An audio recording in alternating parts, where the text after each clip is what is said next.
This morning, President Trump defending his attacks on renowned actor and director Rob Reiner, who, along with his wife Michelle, was brutally murdered over the weekend.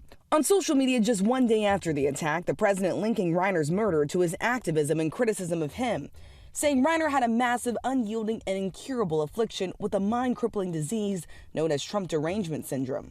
There is no evidence connecting the murders to Reiner's political views. Within hours of that post, several Republican lawmakers denouncing the president's words. Kentucky Congressman Thomas Massie writing, "This is inappropriate and disrespectful discourse about a man who was just brutally murdered." Former Trump ally Georgia Congresswoman Marjorie Taylor Greene writing, "This is a family tragedy, not about politics or political enemies."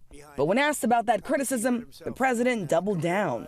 He became like a deranged person, Trump derangement syndrome. So I was not a fan of Rob Reiner at all in any way, shape, or form. I thought he was very bad for our country. Democrats say the president's comments stand in sharp contrast to what he and other Republicans said after the brutal murder of conservative activist and Trump ally Charlie Kirk in September. Massachusetts Congressman Seth Moulton accusing the president of celebrating the Reiner's deaths because of their political views, saying it's, quote, the exact same behavior that Republicans complained about after Charlie Kirk's assassination. Days after Kirk was shot, Vice President J.D. Vance called for anyone who celebrated Kirk's death to lose their job.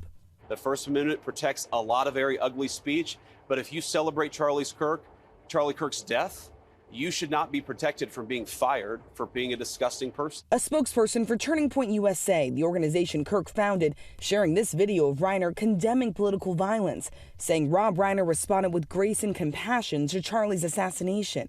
It's beyond belief what happened to him, and that should never happen to anybody. I don't care what your political beliefs are. That's not acceptable. That's not a solution to solving problems. They added that Reiner's response in that moment makes it all more painful to hear of he and his wife's tragic end.